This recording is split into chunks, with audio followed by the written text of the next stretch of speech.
Shalom, selamat pagi. Sate pagi hari ini kita masih mengikuti doa Bapa Kami berseri dengan tema Engkaulah yang empunya kerajaan dan kuasa, dan subtema sabar dan tekun menantikan Tuhan.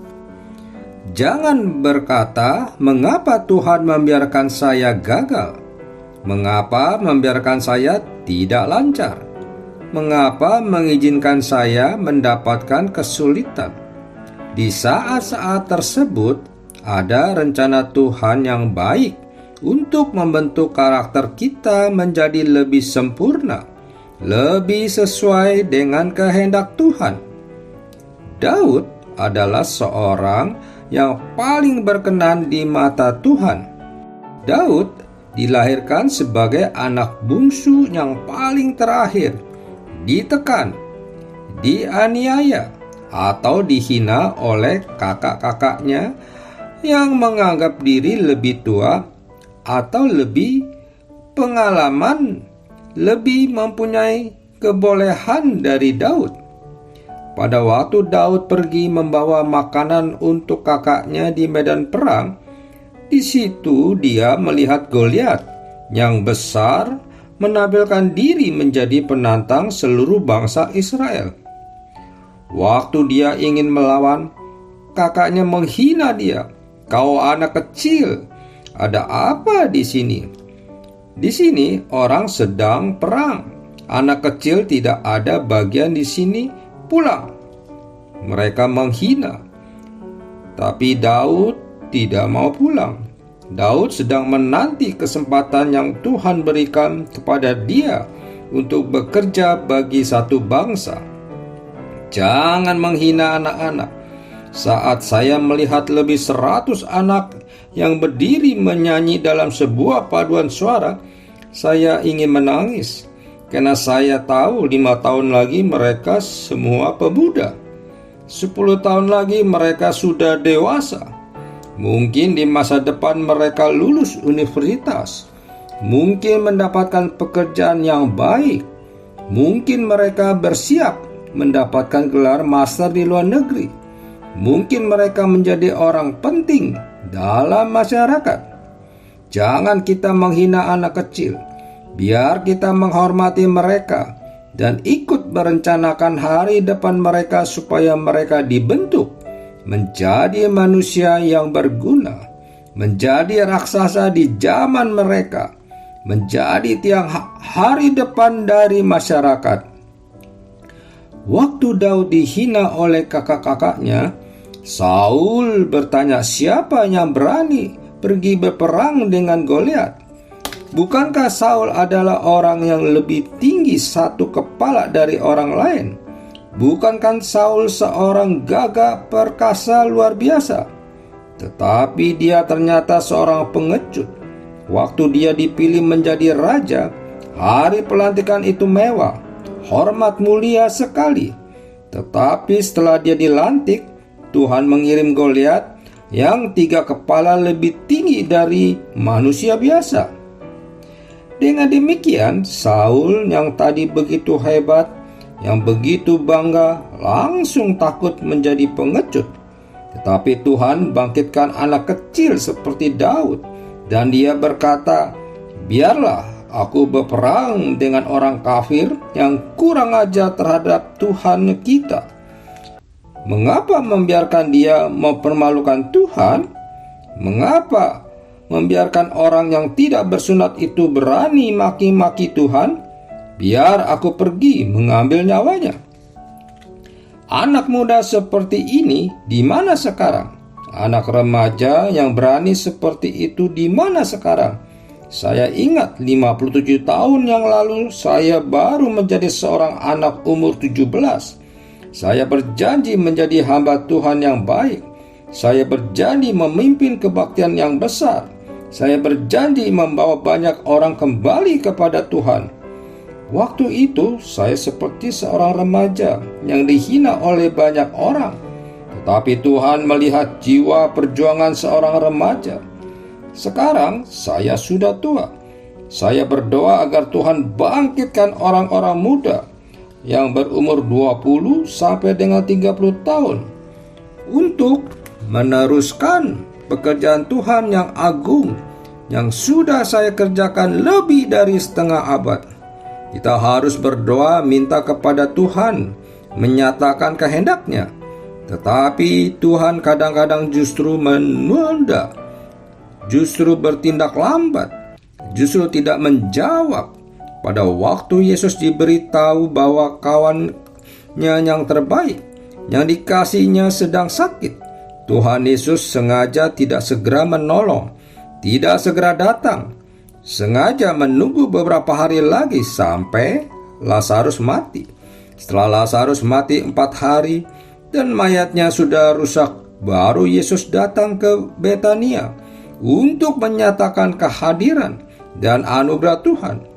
Daud juga demikian.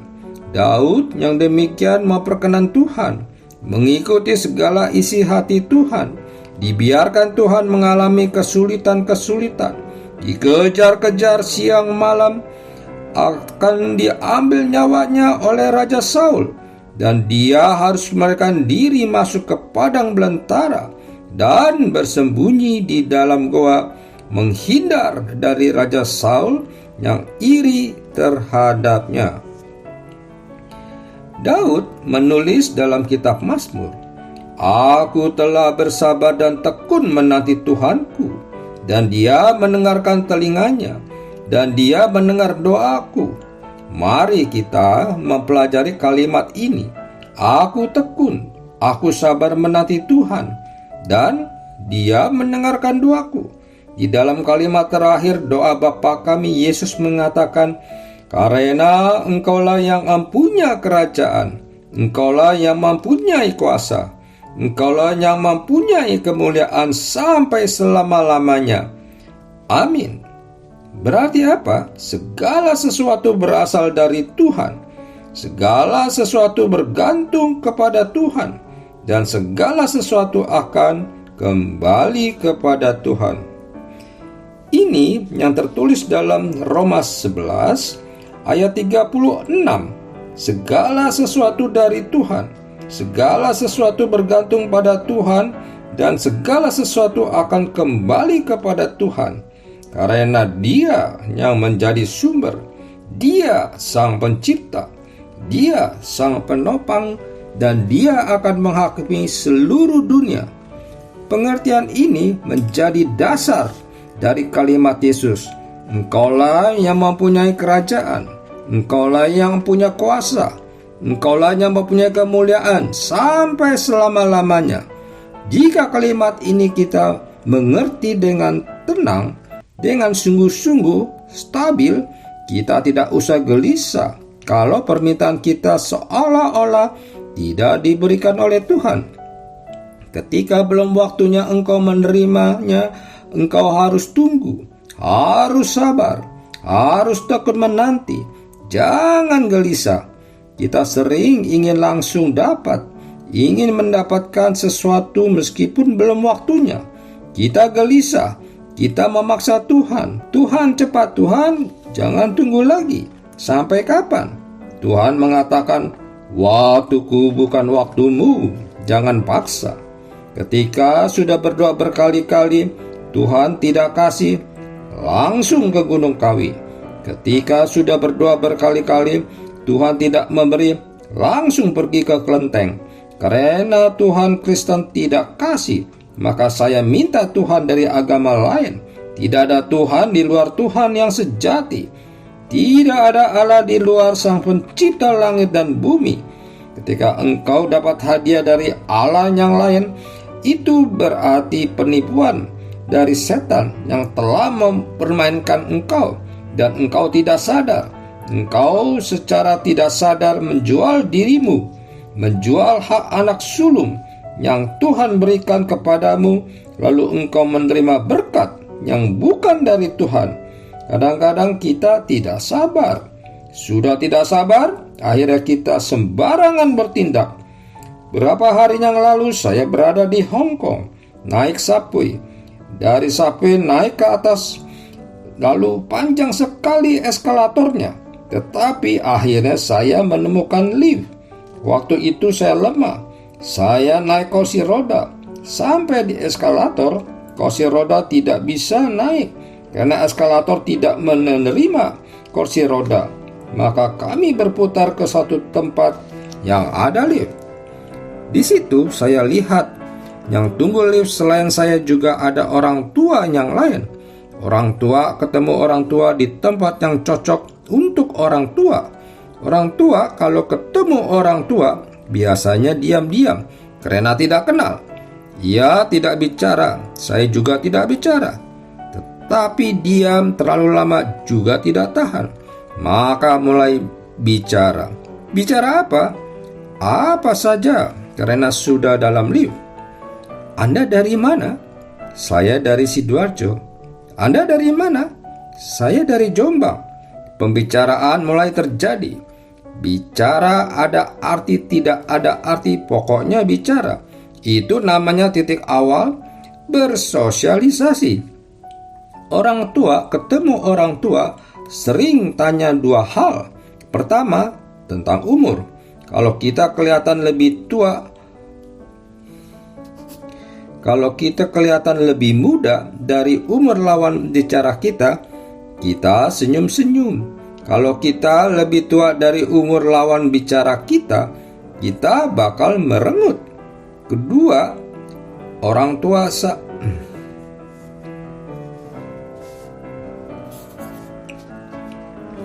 kalau kita kelihatan lebih muda dari umur lawan bicara kita senyum-senyum.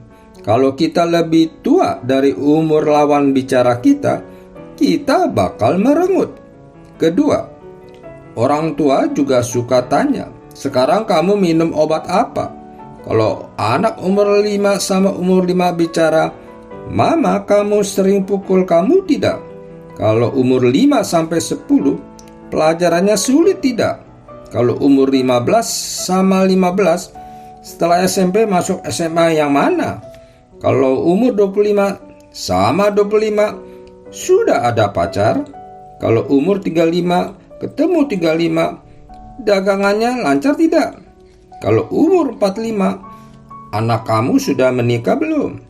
Kalau umur 50, sudah ada cucu belum? Kalau 60, kesehatannya bagaimana? Kalau umur 70, obat apa yang kamu minum? Ini tema pembicaraan manusia dalam segala umur. Orang tua itu tunggu lift. Saya juga tunggu lift. Tunggu terus. Lama sekali, kira-kira 1 menit belum naik. Orang tua itu langsung pergi karena dia orang tua yang tidak sabar. Langsung pergi cari eskalator.